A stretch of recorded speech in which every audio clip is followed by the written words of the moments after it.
आज के इस वीडियो में हम बात करेंगे conceptual questions on reflection of light.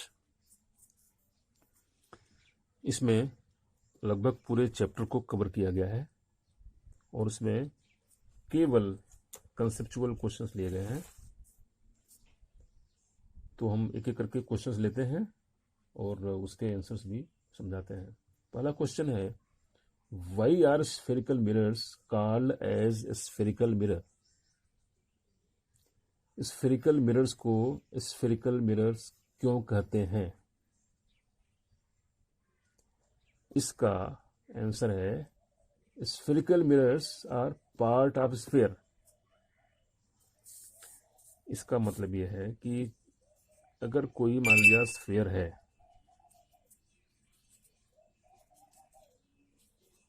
तो हमको अगर कन्वेक्स मिरर बनाना है तो हम क्या करेंगे कि इस स्फीयर का इतना पार्ट काट लेंगे तो हमारा ये कनकेव मिरर बन गया।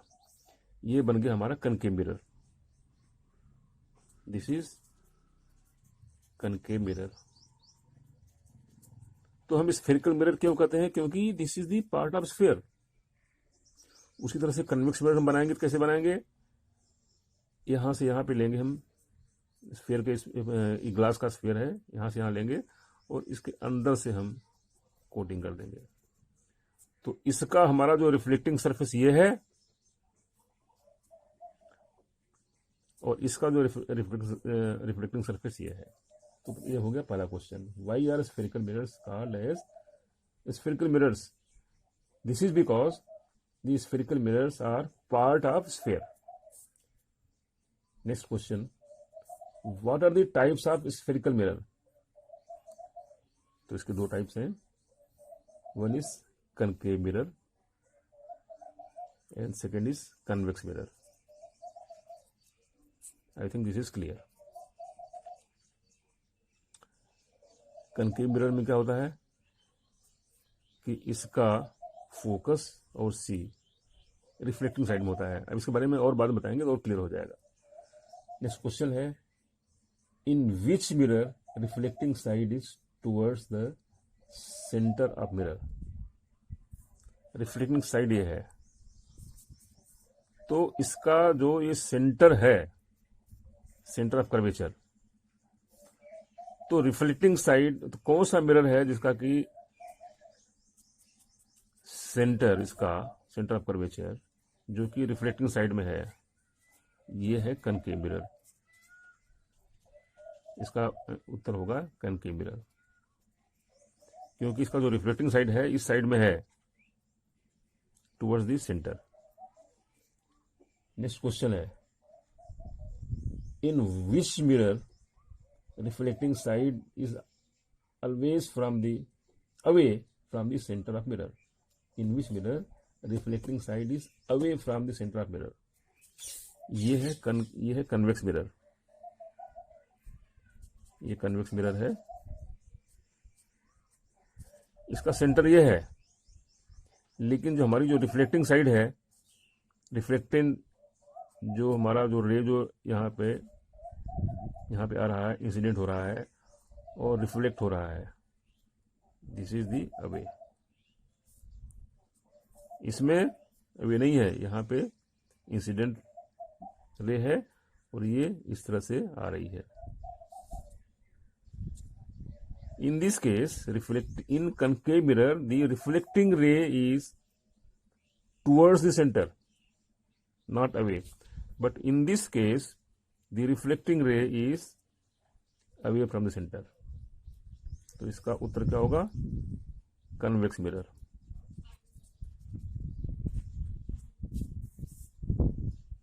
अगला क्वेश्चन है, डिफाइन सेंटर ऑफ कर्वेचर। तो इसका आंसर है, the centre of sphere of which mirror forms a part is called centre of curvature of mirror. इस केस में जैसे मान लिया ये मिरर बना हुआ है तो ये सेंटर ऑफ कर्वेचर है, क्योंकि ये जो जिस स्फीयर से बना हुआ है मिरर, तो उस स्फीयर का जो सेंटर है that is called as centre of curvature. इस केस में ये है, इस केस में ये है, this is called centre of curvature C. इसको हम सी से डिनोट करते हैं। स्टैंडर्ड हमारा ये है नोटेशन सी से, centre of curvature. This is the centre of the sphere from which the mirror is formed. Next question, define pole of spherical mirror P. कोई स्फेरिकल मिरर है तो इसका जो सेंट्रल पॉइंट है यहां पर, द मिडिल पॉइंट और the centre of the spherical mirror is called pole. यहां ये पोल है, इसको हम पी से शो करते हैं, नोटेशन में हमको पी शो करते हैं। सो मिडिल पॉइंट और the centre of spherical mirror is called pole. इसका पोल ये है, so this is the pole. Next question is define principal axis. Principal axis क्या है? The straight line joining the pole and the centre of curvature is called as principal axis. ये pole P है, ये centre of curvature सी है। इसको जो मिलाने वाली जो लाइन है ये, this is called as principal axis. The straight line joining the pole P and the center of curvature C is called as principal axis. So we can write here principal axis. So it is clear. Next question, define aperture of a spherical mirror. Aperture, इसका answer है the diameter of reflecting surface of a spherical mirror is called as aperture of spherical mirror. मान लिया ये हमारा mirror है, इस mirror में हमारा जो रिफ्लेक्टिंग सरफेस है यहां से लेकर के यहां तक है, यहां से होता है रिफ्लेक्ट, तो यहां से यहां तक जो डायमीटर है, ये diameter, this is called as aperture. इसको थोड़ा सा दूसरा बना दें। ये हमारा स्फेरिकल मिरर है, ये पॉइंट ए हो गया, ये पॉइंट बी हो गया, जहां से हम, ये हमारा सी हो गया, ये पी हो गया, तो यहां से ये ए से बी का जो डायमीटर है this is called as aperture, जो कि हमारा रिफ्लेक्टिंग साइड है।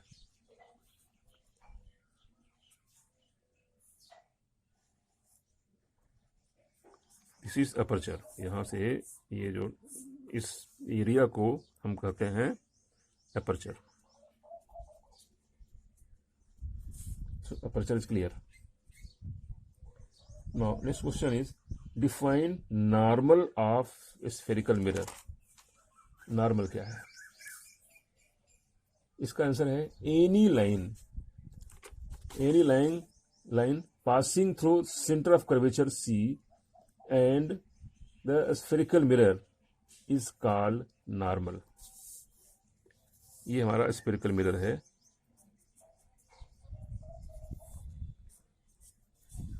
ये हमारा ये है C। कोई भी लाइन जो यहां से और यहां के बीच में लाइन जाएगी, जैसे मान लिया कि कोई भी लाइन यहां से ये है, ये लाइन स्फेरिकल मिरर और सेंटर ऑफ कर्वेचर से जाने वाली, this is called as normal. इसको हम नॉर्मल बोलते हैं। इसकी खास बात यह है कि यहां से कोई रे जाएगी तो वापस फिर उसी रास्ते से आएगी, चाहे हम यहां ले लें चाहे हम यहां ले लें, ये भी नॉर्मल है। This is normal. Next question, define principal focus of concave mirror. Principal focus क्या है? इसका आंसर है it is a point on the principal axis of the mirror at which rays incident और the mirror in a direction parallel to the principal axis. Actually meet or converge. दोबारा, it is a point on the principal axis, this is principal axis of the mirror, at which rays incident on the mirror in a direction parallel to the principal axis. यहां से principal axis है, इसके parallel कोई भी यहां पे रे आएगी, फिर वो रिफ्लेक्ट होकर के जहां से जाएगी, this point is called principal focus. Now it is clear. अब मैं दोहरा रहा हूं. It is a point on the principal axis of the mirror at which rays incident on the mirror in a direction parallel to the principal axis is actually meet or converge. तो ये यहाँ पे आकर मिलती है. कोई भी line जो पैरेलल होगी, कोई भी रे जो पैरेलल होगी, तो रिफ्लेक्शन के बाद में जहां पर मिलेगी, that is called as principal focus. Now it is clear. Define principal focus of convex mirror. Similarly यही चीज कन्वेक्स मिरर के लिए भी होगी. अगर मान लिया जैसे कि ये कन्वेक्स मिरर है, ये पैरेलल है, तो यहां से जो आएगी, तो यहां से हम जो लाइन खींचे यहाँ पे लाइन जो मिलेगी, दैट इज प्रिंसिपल फोकस. तो इसको हम डिफाइन करते हैं for convex mirror. It is a point on the principal axis of convex mirror at which rays incident on the mirror in direction parallel to the principal axis seems to diverge after getting reflected from the convex mirror. यहाँ seems है, यहाँ से, क्योंकि यहाँ से reflect हुई तो ये लगता है कि यहाँ से आ रही है. So this is the definition.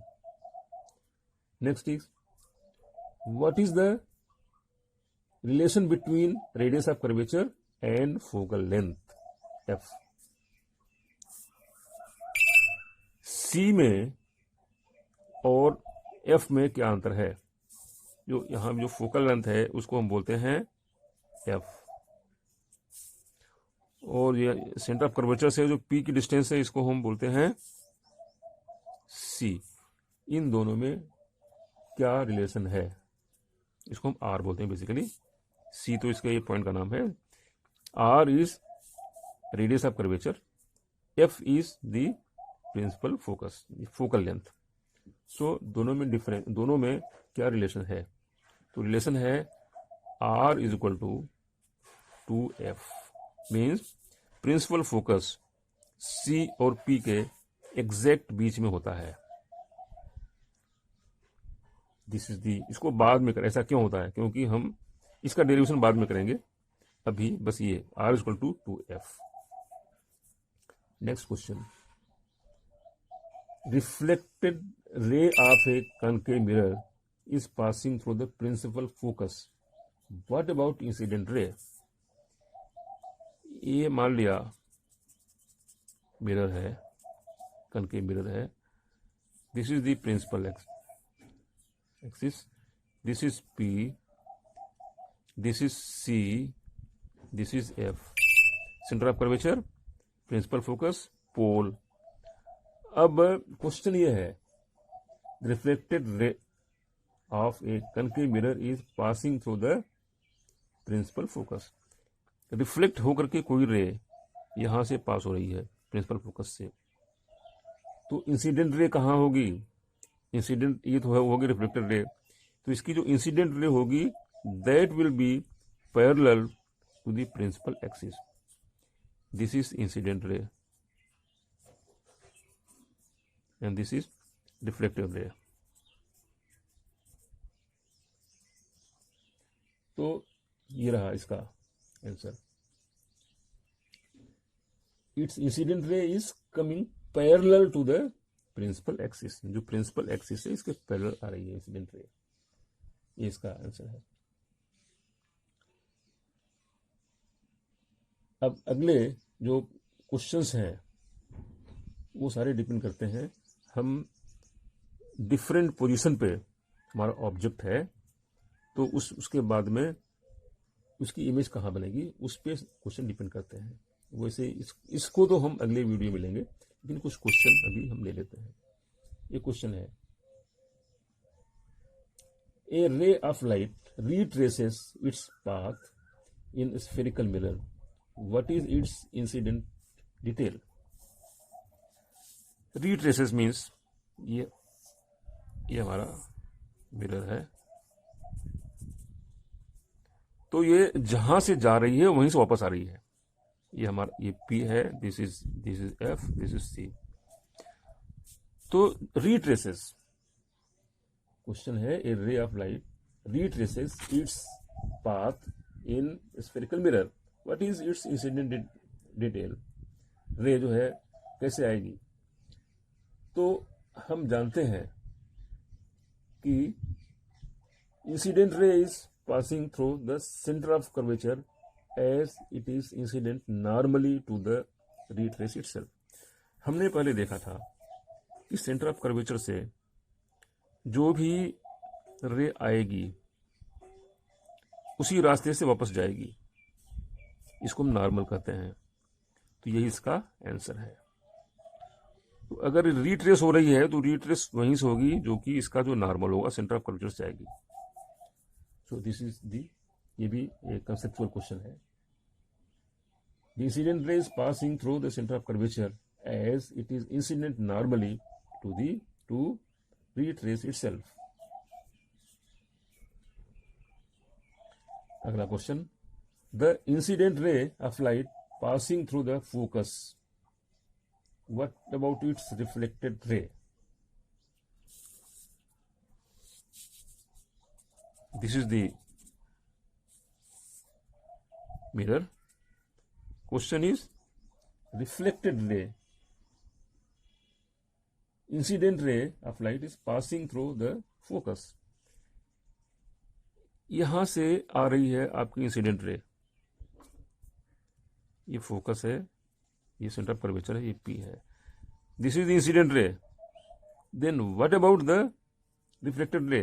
That will be parallel to the principal axis. हम देख चुके हैं, जो पहले हम देखे थे यहां से आए, यहां से आए, इसी का जस्ट अपोजिट है। Next question,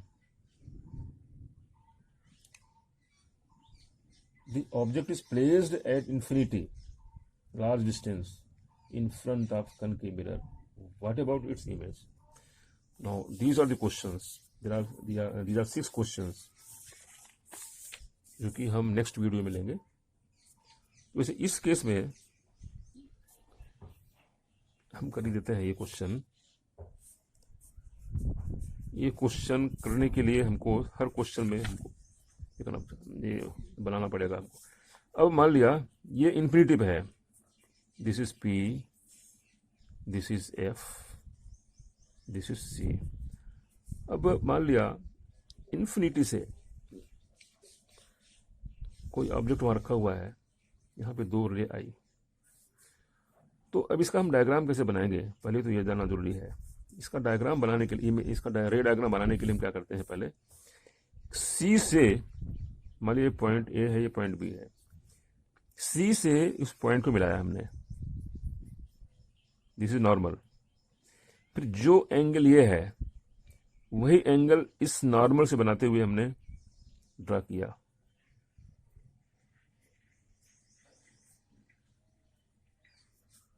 this is I, this is R। वही हमने B पे किया, C से यहाँ पे लाइन मिलाए, यहाँ पे दिस इज I, और इसी के इक्वल यहाँ करते हुए हमने यहाँ पे लाइन खींचा, यहाँ पे दिस इज R। तो जो यहाँ पर मिलता है ये this is A dash B dash, this is the image. हम देख सकते हैं कि जो इमेज है दिस इज ऑन फोकस। सो ये क्वेश्चन था। अब इस तरह के और क्वेश्चन हैं 8-10 क्वेश्चन, इसको हम लेंगे नेक्स्ट वीडियो में, क्योंकि सारे के सारे क्वेश्चन इमेज फॉर्मेशन पे हैं, यहाँ की ऑब्जेक्ट डिफरेंट अलग अलग पोजीशन पे है। तो 2 तरह के क्वेश्चन होंगे, कुछ में दिया होगा कि यहाँ पे ऑब्जेक्ट है, इमेज क्या होगी, कुछ क्वेश्चन में क्या होगा कि यहाँ पर इमेज बन रही है तो ऑब्जेक्ट कहाँ रखा हुआ है, ये हम लेंगे नेक्स्ट वीडियो में। आज की वीडियो में बस इतना ही। Thank you.